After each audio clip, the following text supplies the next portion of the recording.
Dan ini Naksabandiyah Khalidiyah. Al-Khalidiyah. Itu perbedaannya dari sisi apa? Ya, Oh, apa masalah begini loh, Pak. apa sanatnya Ah, atau bagaimana itu? Qadiriyah wan Naqsabandiyah itu gabungan dari dua thariqah. Satu thariqah Qadiriyah. Ya, Mengapa dikatakan thariqah Qadiriyah? Imam thariqahnya Syekh Abdul Qadir ya nih. Al-Jailani, makanya Qadiriyah. Nah, udah itu ada Naqsabandiyah juga. Nah, jadi dua thariqah itu. Nah, digabungkan jadi satu. Jadi maka namanya itu Thariqah, Qadiriyah, wa Naqsabandiyah. Jadi urutan istilah tingkatan pengamalan didahulukan dulu pengamalan Thariqah Iya. Qadiriyahnya. Nah, makanya Oh, tahlil dulu. La ilaha illallah, la ilaha illallah. Ya menurut bimbingan daripada Thariqah Qadiriyah. Setelah itu nanti baru mengamalkan ya materi daripada Naksabandi. Sebab kalau Naksabandiyah ini secara keseluruhan bisa kita katakan amal itu zikir batin. mm-mm. Ah, zikir hanya dalam hati kita zikir qolat, zikir roh, zikir sil, zikir kofi katanya karena itu. Nah itu istilahnya Torikoh Naksabandiyah. Nah terus yang Naksabandiyah Al-Khalidiyah. Kenapa kok ada Al-Khalidiyah ujungnya? Itu Mm-mm. sebab ini Imam Khalid ini.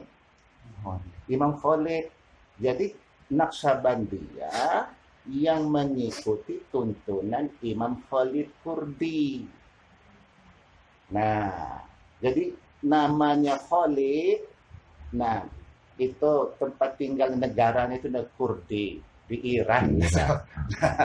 Di Iran. Irak sekarang, Irak ya. Nah itu makanya Naksabandiyah Al-Khalidiyah. Nah, sebab ada Naksabandiyah tapi bukan Al-Khalidiyah. Naksabandiyah toh. Oh, Nah, beda itu. itu sama itu. Jadi istilahnya kalau pelajarannya tingkat sama, tapi ada perbedaan, tapi perbedaan itu enggak istilahnya prinsip, Ya. enggak prinsip. Ya contohnya kalau di Naksabandia, ya umpama kalau giliran waktu Khilwat dan Solo itu nggak ada istilah pantangan, makan daging, minum susu, makan telur, kan nggak ada di situ. Tapi menurut Imam Khalid, buat sementara itu dipantang dulu katanya. Mm-mm. Dipantang dulu.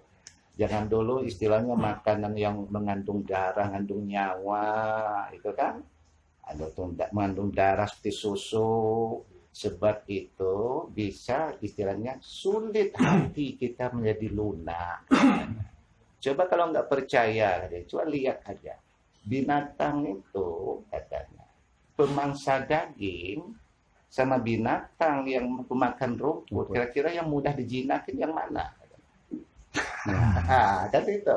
Ya, makan rumput. Iya, makan rumput, makanya Karena jangan dulu.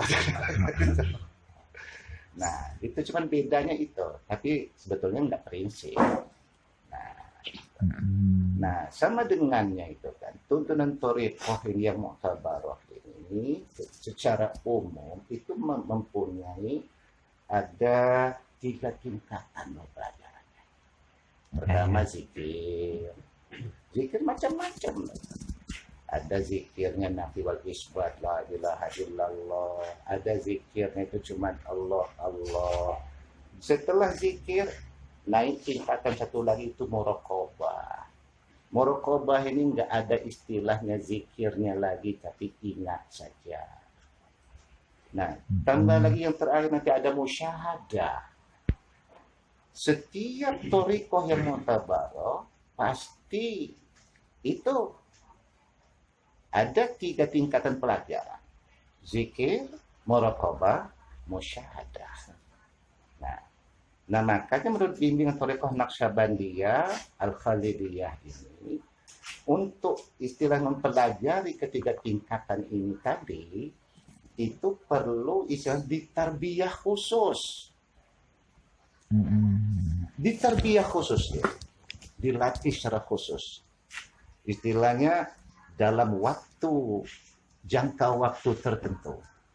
Nah, maka kalau kita di sini 10 hari sebelum masuk Ramadan sampai malam hari raya. Nah, itu. Khilwat katanya 40 hari itu ya. 40 hari. Iya. Nah, itu khusus istilahnya bimbingan Thariqah Naqsabandiyah Al-Khalidiyah. Nah, itu kenapa setiap bulan Ramadan di sini banyak istilahnya puasa di sini nggak pulang-pulang sebelum hari raya. Ya itu tadi.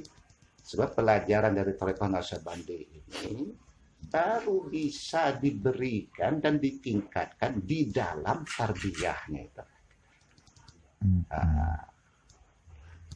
Yang ditarbiyah itu apa, yang murid sudah lama atau baru Ya, atau itu pas tergantung bagaimana? loh Pak. Enggak mesti yang udah lama. Biarpun dia baru berbaiat umpama baru 1 minggu, kalau memang dia istilahnya Siap, ya, itu mau. siap mental Oh. atau itu ya silakan. Nah, itu. Dari pengalaman itu, apa semuanya lulus itu kan sepertinya berat sih bagi yang ini. Iya, memang iya. Berat bayangannya. Kalau yang itu apa pengalaman itu apa semuanya itu bisa sampai 40 hari. Iya, kalau pengalaman saya ya dari tahun 97 kemarin sampai bulan Ramadan yang kemarin ini, iya secara umum alhamdulillah sampai. Secara umum. Sampai. Memang ada sih yang nggak nyampe. Kadang-kadang fisiknya nggak sehat, sakit, ya terpaksa dipulangkan. Nah, ada juga yang memang permintaannya sendiri. Mohon maaf katanya saya nggak berani lagi. Biarpun saya ikutin ini, enggak ini lagi saya katanya.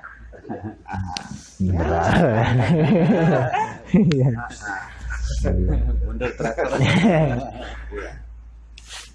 Nah, sebab ya kalau kita di dalam tarbiyah itu kan ya, tidur kita juga ya istilahnya ada yang ngawasin. Kalau udah kelamaan tidur dibangunin lagi. Makanan kita ditakar.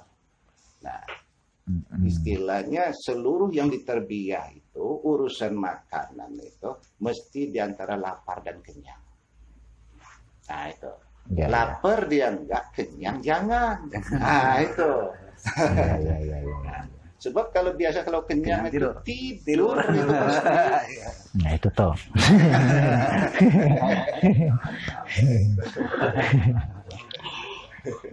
Iya.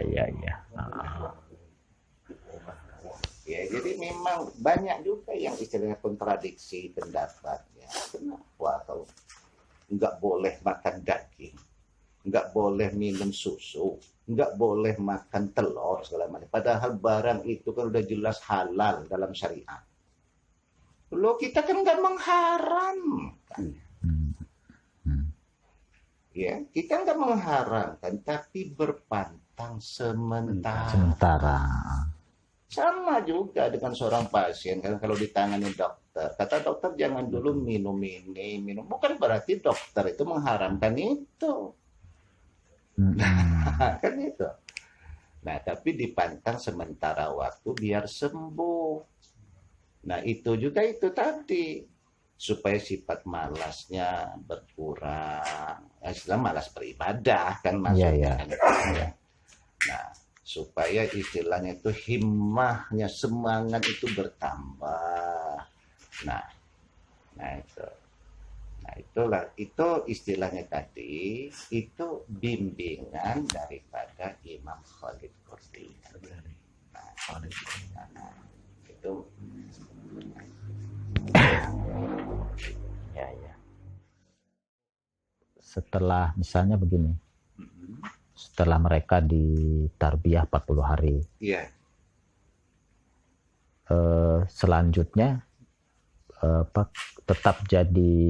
tetap harus sesudahnya, artinya tetap harus berkunjung ke gurunya atau bagaimana? Iya. Atau ada tarbiyah berikutnya atau bentuk lain?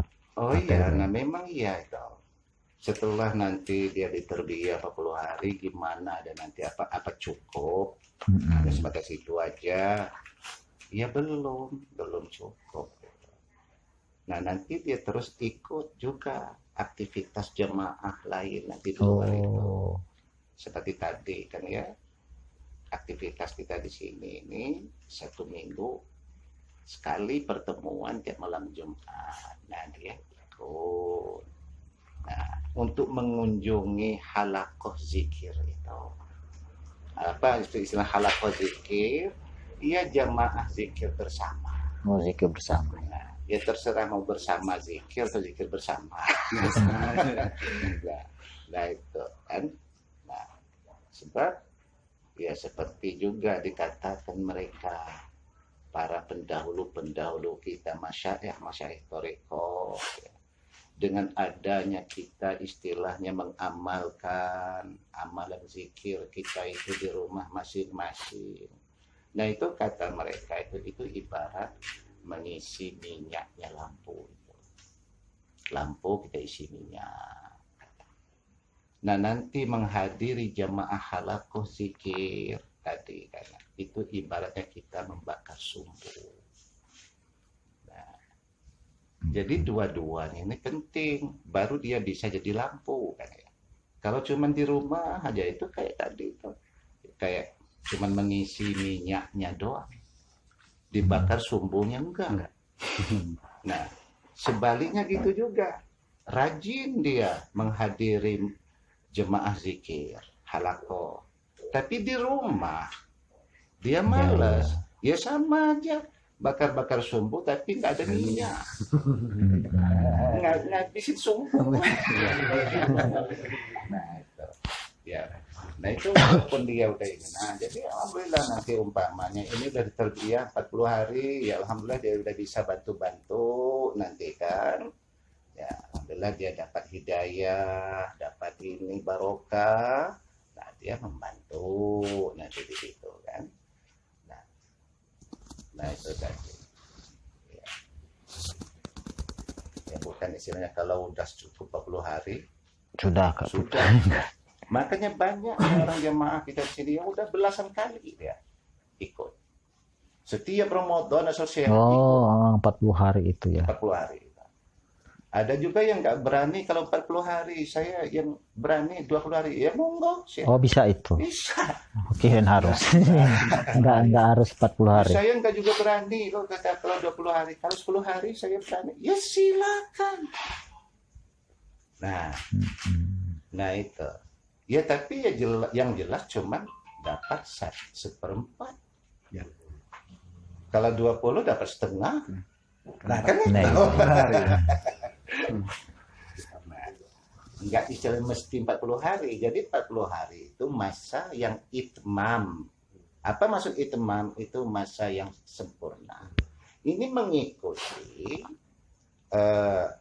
istilahnya praktek Rasulullah waktu beliau bertahanus di Gua Hira dulu. Pertama sekali 3 hari dia malam pulang, balik lagi. Nah udah itu 1 minggu 10 pulang, jemput ini perbekalan. Nah udah itu cukup 30 hari. Nah sehingga masanya itu genap 40 hari. Waktu Nabi Musa juga dulu miqat di Tursina pas 40 hari. 40 hari juga. Nah dulu waktu Rasulullah di Gua Hira setelah cukup masa 40 hari, baru waktu itulah Jibril baru turun menyampaikan Iqra. Ya. Nah, Nabi Musa juga pas 40 hari baru wa kallamallahu Musa taklima. Nabi Musa bercakap-cakap langsung dengan Allah.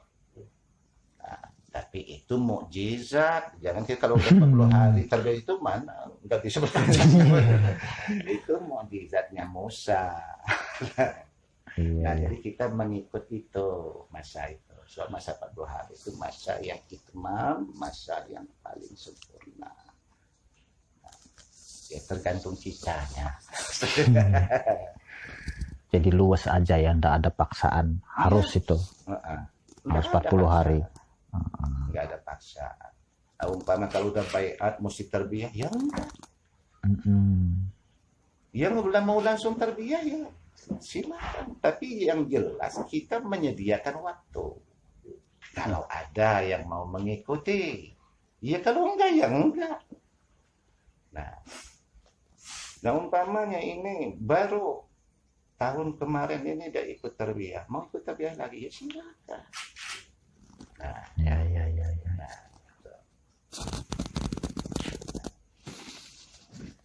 ada yang bertanya? Kayaknya.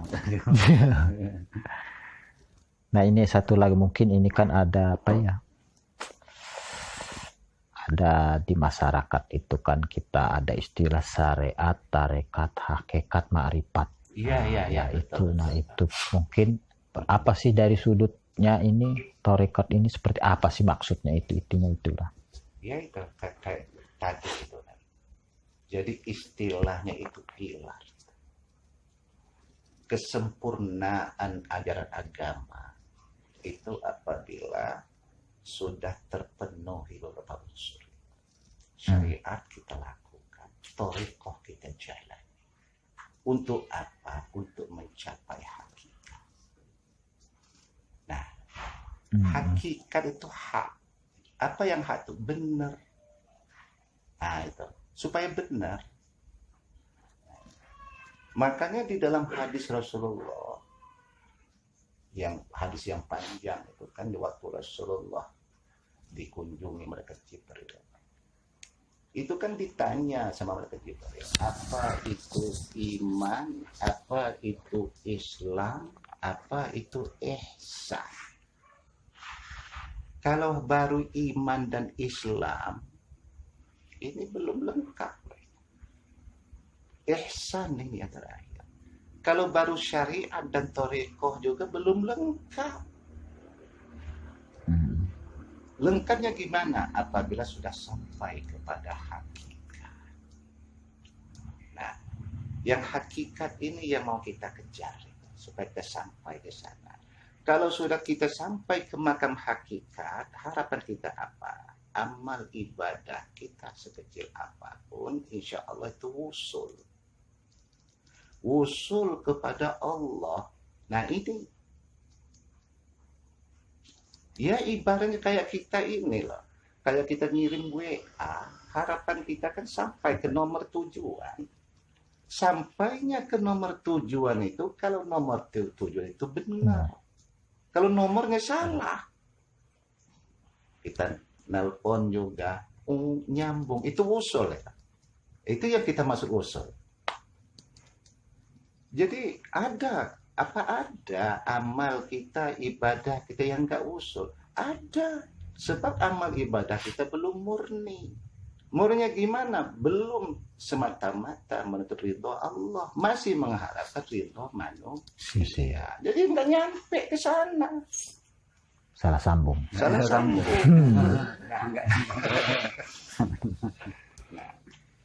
Nah, jadi yang ada tuntunnya yang kayak gitu itu ada di thariqah. Ada di thariqah, di tasawuf. Kalau istilahnya di fikih, tahu itu enggak ada maknanya. Tasawuf itu enggak pernah membicarakan haram, enggak pernah membicarakan sah, enggak pernah membicarakan batal. Bukan wilayahnya. Bukan wilayah dia.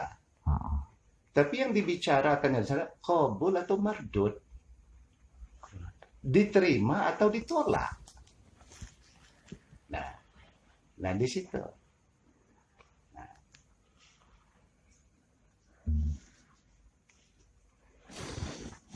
Gimana? Masih ada. Ada yang lain. Sim, ada yang mau ditanya? Ya, kalau kira-kira Pak ada ya. Iya, namanya. Silakan. Terima kasih.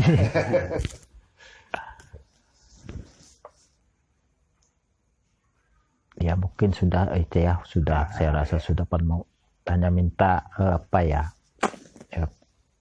nasihat sekaligus mungkin kata penutup dari ayah lah buat kami ini kan, kalau ininya. Oh ya, nah jadi itu tadi sekilas ya, dia tentang istilahnya pengertian dan manfaat daripada mengikut tuturan tarekoh.